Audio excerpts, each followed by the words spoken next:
Pixar studios में हर Friday को एक एक्सरसाइज होती है जहाँ पे वो लोग एक सिंपल ऑब्जेक्ट लेते हैं और उसको पेंट करने की कोशिश करते हैं, ये देखने के लिए कि लाइट का उस ऑब्जेक्ट के कलर और उसकी शेडिंग पे क्या असर होता है।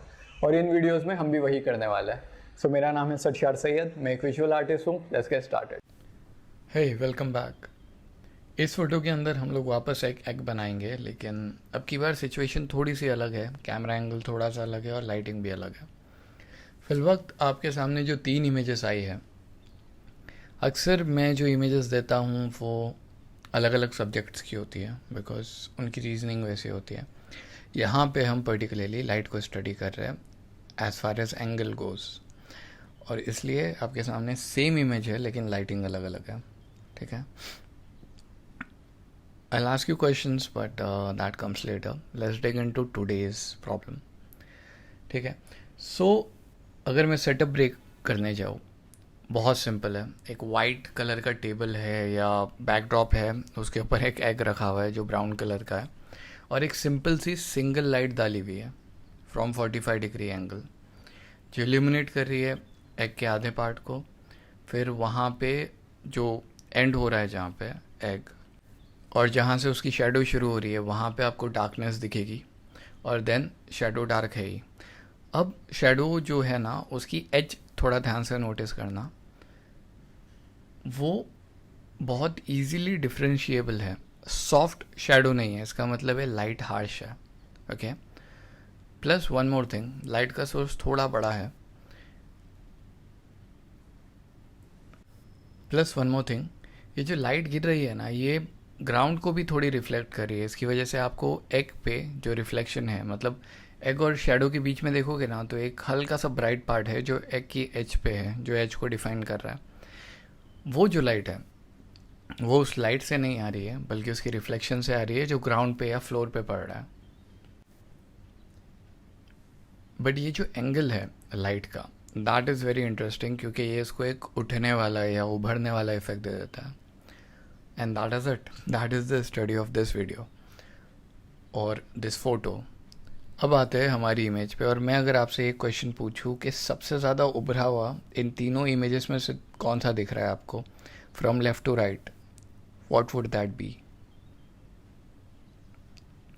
आई एम अज्यूमिंग कि you have given the answer, and I am thinking जो राइट मोस्ट में है ना, वो सबसे उभरा हुआ है। अब सवाल करने की बात यह है कि सब्जेक्ट तो सेम है, उसके साथ में कलर भी सेम है, ऐसा नहीं कि एग अलग अलग कलर के हैं। तो फिर उभरा हुआ लास्ट वन ही क्यों दिख रहा? क्योंकि उसके अंदर उतना ज़्यादा कॉन्ट्रास्ट है और सही एंगल से है। लाइट जो है वो साइड से डाली हुई है, तो एक साइड आपको ब्राइट दिखता है और आपको एग घूमता हुआ दिखता है, ब्लेंड होती हुई दिखती है लाइट, और फिर वो एक डार्क पार्ट में जाती है जहाँ पे वो उठ के दिखता है। अगर आप पहले वाला देखें तो लाइट जो है वो सामने के साइड या 45 एंगल से डाली हुई है, तो आपको ज़्यादा कॉन्ट्रास्ट देखने नहीं मिल रहा।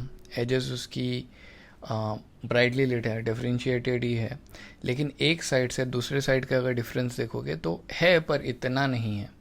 इसलिए दो लाइट बराबर प्लेस्ड है, लेकिन उभर के इतना नहीं आएगा, आराम से वो सॉफ्टली बस दिख रहा है आपको, विजिबल है। लेकिन अगर आप सेकंड इमेज की बात करो जो बीच में है, लाइट ऊपर से डाली हुई है, ये भी उभरा हुआ है, लेकिन लाइट कम होने की वजह से या लाइट सिर्फ ऊपर होने की वजह से नीचे के जो पार्ट है वो ज़्यादा डार्क आपको दिखेंगे, और जो रिफ्लेक्शन है, जो लाइट रिफ्लेक्ट करके एग के नीचे के पार्ट पे जो लोअर हाफ है उसके ऊपर रिफ्लेक्ट कर रही है, उसकी वजह से एक ऐसा इफेक्ट पड़ रहा है जो हो सकता है आपको ये सिग्नल दे कि एक्चुअली एग बाहर की तरह नहीं उभरा हुआ है, अंदर की तरफ है। Okay, more like a bowl, and ये सिर्फ आधे ही एग के लिए हो रहा है, पूरे के लिए भी नहीं हो रहा है। तो एक वो अजीब सा सरफेस लगेगा आपको अगर आप ध्यान से देखोगे उसको, तो जो बीच वाली इमेज है सिर्फ उसको। And that is how you basically place light. तो इनमें से अगर मैं बोलूँ कि कौन सा सही है, टू बी ऑनेस्ट तीनों सही है। डिपेंड करता है कि किस लिए यूज़ कर रहे हो। अगर सिर्फ एक 3Dनेस या एक अटेंशन देना है आपको, तो आप थर्ड वाला यूज़ कीजिए। अगर प्रोडक्ट फोटोग्राफी में सॉफ्ट रखना है, बैकग्राउंड एलिमेंट रखना है, तो फर्स्ट वाला यूज़ कीजिए। अगर कुछ एब्स्ट्रैक्ट बना रहे हो तो सेकंड वाला, right.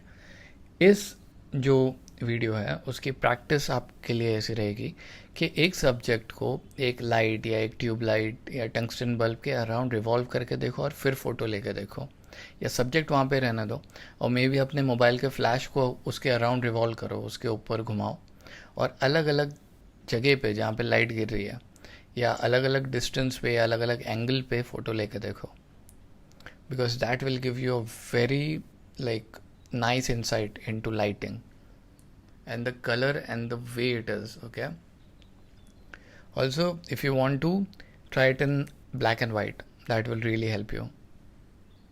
And as always, if you have any questions, please leave them down in the comments and I'll get back to you. Thank you so much.